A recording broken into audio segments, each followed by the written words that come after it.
Des Marseillais. Quelles sont les principales actualités à suivre aujourd'hui, ce lundi, en ce début de semaine? C'est Julie Poirier qui va nous le dire ce matin. Bonjour Julie. Bonjour Samuel. Très content de vous retrouver Oui. en ce 3 septembre. C'est la rentrée. Oui. C'est la rentrée scolaire. J'espère que vous avez fait votre cahier de vacances pendant cet non, été. non, Samuel. Non, vous n'avez pas révisé? Je déteste ça. Eh bien, l'heure Blanquer va sonner à 8 h. Alors soyez prêts, regardez bien. Des nouveautés. On vous en a compilé quelques-unes. Alors pour l'école élémentaire, par exemple, désormais il y aura une dictée quotidienne, l'apprentissage de la Marseillaise. La semaine de 4 jours pour 85% des communes en France, le grand retour donc, et le dédoublement des classes de CP dans les quartiers défavorisés. Alors au collège par exemple, il y aura le retour des langues anciennes, latin et grec. Il y aura également 4 heures d'aide aux devoirs et, attention, désormais, l'interdiction formelle du téléphone portable au lycée. Ce qui est le plus marquant, c'est quand même... alors, on l'a pas, mais le lycée, c'est...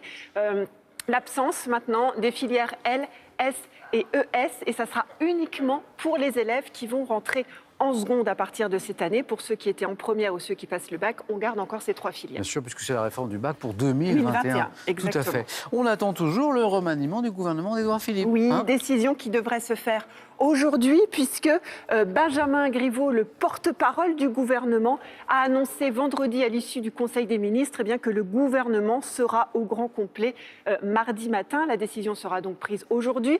2 questions. La première, c'est qui pour remplacer Nicolas Hulot à la tête du ministère de l'écologie. Nicolas Hulot qui a donc claqué la porte la semaine dernière. En tout cas, ça ne sera pas cet homme, on le sait aujourd'hui, Daniel Cohn-Bendit, qui a annoncé hier qu'il avait, d'un commun accord, décidé de ne pas prendre le poste avec Emmanuel Macron. Deuxième question, ce sera-t-il un remaniement simple au ministère de l'écologie ou tout simplement un remaniement plus poussé de l'ensemble des ministres? Et puis c'est aussi, Julie, c'est nouveau, le lancement aujourd'hui du loto du patrimoine. On en a beaucoup entendu parler.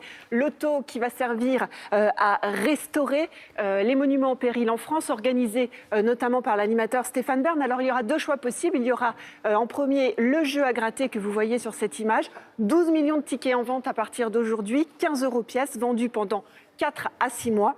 Le gain maximum sera de 1 500 000 €. Deuxième option, la grille de loto, la grille qu'on connaît tous, il suffit de cocher ces numéros. Alors la grille Mission Patrimoine, ça c'est une grille à 3 €. Le tirage spécial aura lieu cette année, le 14 septembre, la veille des Journées du patrimoine.